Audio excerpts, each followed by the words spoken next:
What is going on? Today is another e-bike review where we are looking at the EUY bike.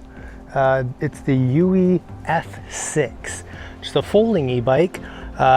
Pulling up the stats here, we have pretty impressive battery here. We got an 18 amp hour battery, estimating about 40 miles on strictly throttle, which is the most intriguing part about this bike, I'd say.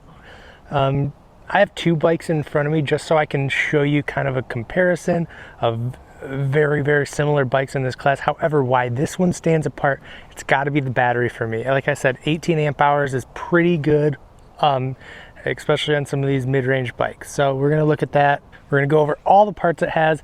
And as I mentioned, I have my Rattan 750 here as well, because this has been a long time bike on the channel, probably soon to be recycled here, just because I have so many other e-bikes that are a little bit better. So I'm probably going to graduate on that to a new owner soon. But because it's almost the exact same frame as this one, I'm going to be comparing that, and we're going to also look at a little bit of the specs difference as well. So first, let's look at the parts on the EUY F6. All right, as I usually start, we will look at the drivetrain. We have a Shimano 7-speed cassette back here with a tourney derailleur. I know I say this in every video, but just in case it's your first review you've watched, but tourney is a pretty decent derailleur to put on a bike. It's definitely the lowest Shimano derailleur you could get. However, it is still a professional derailleur. Now if I show you, let's go on a walk over here. Yeah, something like this JCon kind of very low budget e-bike. You'll see how there's no branding on this derailleur. It literally just says Shimano. This is just basically to show you guys why it is actually a pretty cool thing to have a semi-name brand derailleur. Although if you ride an e-bike like me, you're probably not shifting a lot, but you know, if your battery dies or whatever, it is good to have a reliable shifter here. So all said and done, more than adequate drivetrain here. Moving right along, this does come stock with a pretty decently beefy rear rack, so got to give it up for the rack, especially if you're using this for cargo or food delivery or whatever it might be, apartment living. You got the folding mechanism right here. Very easy. I'll just demonstrate real quick. There's a thumb release. You pull that back, and then it folds in half. What I like, similar to the Rattan that I'm about to show you, the battery is not housed in here, which sometimes can be annoying when you're trying to travel with it. This is actually the way it's set up, very easy to remove the battery, especially for when you're putting it into storage. You know, if it's about to get cold, if you live in Michigan where I live, you're gonna want to take your batteries inside, and it's easier to get it out than when it's actually built into the frame here. Moving right along, nothing to really write home about on the seat. It's totally fine. You might want to look into a nicer one, but you do have a suspension seat post. That's a nice touch. I know people, these are a huge seller at our bike shop. People love the suspension seat post. And now speaking of that front fork, I've only gone like 2 miles on this thing so far, and I've already bottomed that thing out like 100 times. Granted, I am a bit of a heavier rider. It's just not an amazing fork, but for casual riding, it's going to be totally fine. Moving right along, you do have a folding mechanism on the handlebars as well. Same exact thing, where that can fold in half when you're storing it. And finally, the cockpit. We have a pretty basic setup up here. You know what? I'm actually going to ding it a couple points here, because the grips are very loose. Like when you're riding, they're like, you can basically take them off without even trying. So you might want to find new like lock-on grips for this bike, or maybe even a new handlebar altogether. Very, very cheap brakes. These are the kind I buy when I'm replacing brakes, but they totally do the job. They're just, you can kind of see, they're a little, I don't know. Long term, you're probably going to want to upgrade those, is what I'm saying. Display, again, really nothing crazy here. Oh, the battery's off, so I'll show you that in a second. You got your thumb throttle here, standard 7-speed shifter. That's really all there is to it. You got your big beefy tires, pretty standard on most folding bikes. You're going to have these 4-inch thick, 20-inch diameter off-road ready. And what's great about these, like this Rattan here, I've actually taken snow biking and ice biking. You just let a ton of air out and it is a blast. So another reason why I steer towards these folding fat tire bikes is just because they're kind of the one size fits all when it comes to owning an e-bike. If you're on the fence of what to buy, you can never go wrong with a folding bike, because if you need to store it or you need to take it in a car or something, you have the foldability. But someone like me, I've like folded this twice in my entire life, so you don't have to use that feature either, and you could still have like off-road readiness, and you can upgrade as you go. If you need the better fork, you upgrade it or whatever. So that's why I like these. And again, the battery on this, spoiler alert, it rules. That combined with the 750 watt motor gives this thing crazy speed. I think this might actually be a downside if you are not ready to go very fast. I hit 30 miles on this thing already, just in my quick little 2 or 3 mile demo ride. There's like a radar detector down the street, and I hit 30 because it has no built-in governor like almost every e-bike should. So that's might be a ding for some people, it might be a plus for some people, but I got this thing going so fast without even tinkering in the computers. So that is, yeah, like I said, yeah, if you're either gonna love that or hate that. It can be pretty scary if you're new to it, but you know, for me, that's kind of a plus side. And like I said, paired with that powerful, that's hard to say, paired with that powerful battery, you're really getting a lot of top speed. You know, and another kudos to this bike is it kind of has a nice slow build into that speed, so it's not very torquey out the gate. So I guess that's another plus for that. Now speaking of, like I said, I have the Rattan here just to kind of show you another bike that literally costs the exact same. They're both, I believe, between $1,200 and $1,300. Now there's a couple things you're getting better on the Rattan. You're getting a nicer display, I'd say. The grips are better. Right now they have the same brakes because I replaced these with some cheaper ones, which are the same cheap ones on there, but it does come with better brakes usually. In fact, it comes with Tektro brakes, which are actually name brand. They're a lot nicer. So a little bit better brakes on the Rattan.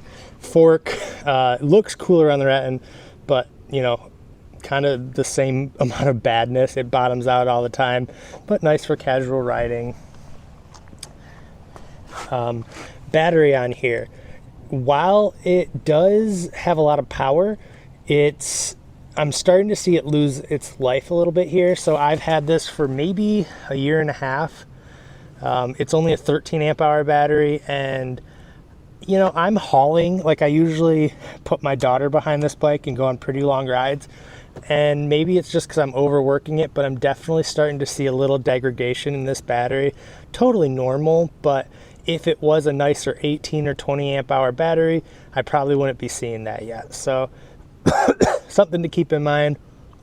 Plus, Rattan, I do believe, might be going over a name change or something. So for full transparency, I don't know if I'd steer towards buying a Rattan anytime soon, at least until they kind of figure out what's going on. Although one last thing I'll talk about with the Rattan that is a plus, they've got a pretty excellent front and rear storage rack situation that you can buy. They've got a cool mounting point here and a mounting point in the rear instead of that seat, and those are pretty nice. Where this EUY bike, I don't see a spot on the front, so there's no front rack you can add, and you're just kind of stuck with this rear rack, which again isn't that bad. But I think that's enough for looking at stats and everything. I probably even talked a little bit too long. Hopefully you found that I don't know, at least a little bit eye-opening when you're shopping for a folding fat tire bike. But all said and done, I think it's time to ride this thing. Let's go see what it can do. Again, this is only a $1,300 bike, and being that cost, it's a, you know, I can't help but say it does kind of check all the boxes. You're not really finding, you know, a 18 amp hour battery in that price range. But at the same time, you're really only paying for the battery here. Battery and a decent drivetrain and an okay frame. You're really lacking, as I mentioned, on things like the fork, the entire cockpit, very budgety. Pedals are budgety, but these are all things you can upgrade, you know? So, and my final thing before we go ride is definitely look this over before you go riding. Like this battery mount thing, I had to really tighten. I was missing some parts, so I don't even have the headlight and the front fender on. As you saw in the unboxing, it came a little bit damaged, so it could have been the shipper's fault or something. But so keep that in mind. All said and done, though, I have the bike here, so you get what you pay for, and it's a decent price. So, you know, if you can give up some of those things like, you know, a great shipping experience and maybe missing a couple of parts, you still get a really fast, powerful e-bike. So kind of a trade-off, and that's how it goes with all e-bikes. You're looking at brands like Aviton or Ad Motor, some of the upscale-ish, you know, kind of those medium of the road. You actually do get that great customer service. You get that great, you know, shipping experience. You get all your pieces usually, but you are paying a bit of a premium there. So that's kind of the trade-off when you go with a budget bike like this. But if that doesn't scare you off, then, you know, there's, you know, go for it. So let's go for a ride. I'll stop talking here.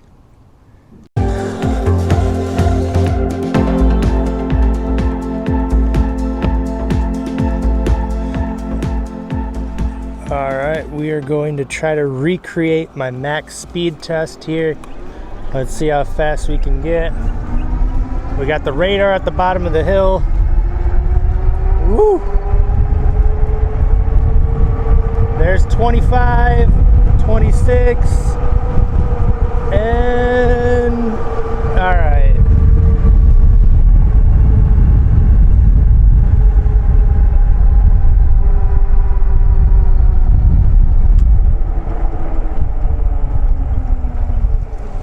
All right, peaked out about 25 that time, but I mean, that's still pretty fast. Anyway, we are at a hill for our hill test that we do. What we're gonna do here is we are going to put it at on level 5, but just use throttle only, starting at like a medium grade and going all the way up the hill. No pedaling, just to see what the motor and the battery can do to get us to the top. So we're gonna pop it into drive and go. So ready, situated, 3, 2, 1.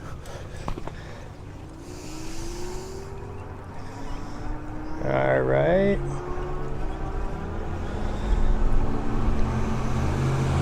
Pretty decent sized hill here, if you could see. Now this speedometer is just totally off, so don't think that's right.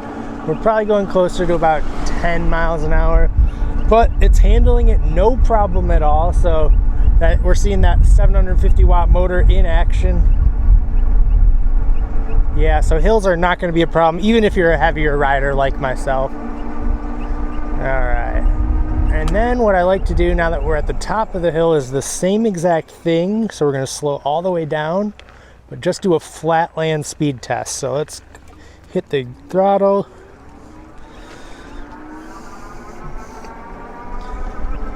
And you can see that kind of slower, smooth graduation to higher speeds, but you feel power the whole way through, and we're still getting faster and faster as we go.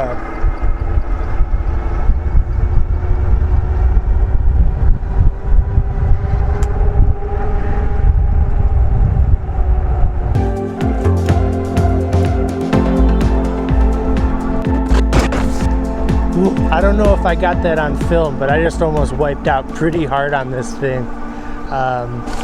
Might have given it a little too much gas while turning. Yeah, I don't know what happened, but be careful. Sometimes you forget that you're on like basically a motorcycle, so yeah, be careful.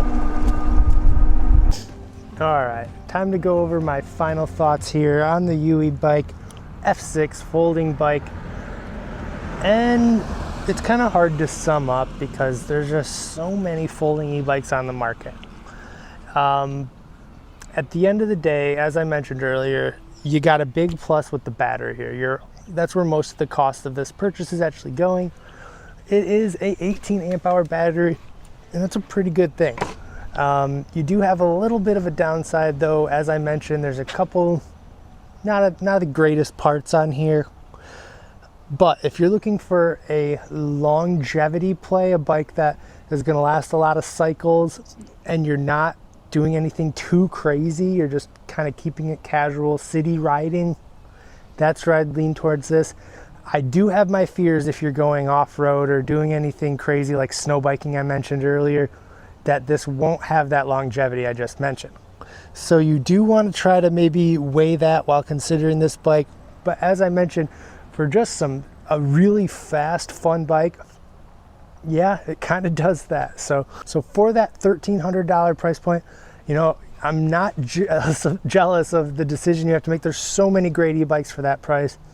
But as I mentioned, this bike is pretty cool in those aspects that I just mentioned, like the battery, the speed, the top speed is really fun on this bike, but only if you're a really decently skilled rider. I don't know if I caught it on film, but I almost wiped out pretty hard on this thing. I was going over some leaves or whatever it was, and just, yeah, it was kind of scary. So be careful on a fast bike like this. But all said and done, it is very fun. So yeah, let me know if you have any questions, drop them in the comments. As always, I'm here if you guys need anything at all. All in all, pretty decent. I'd probably give it like a 6 or 7 out of 10 for the price, you know, because there is a little decent amount of value in that battery. If I haven't said that 600 times, well, now it's 601 times. So that's all I got here. Let me know if you guys have any questions at all, and I'll be around. See you guys. Bye.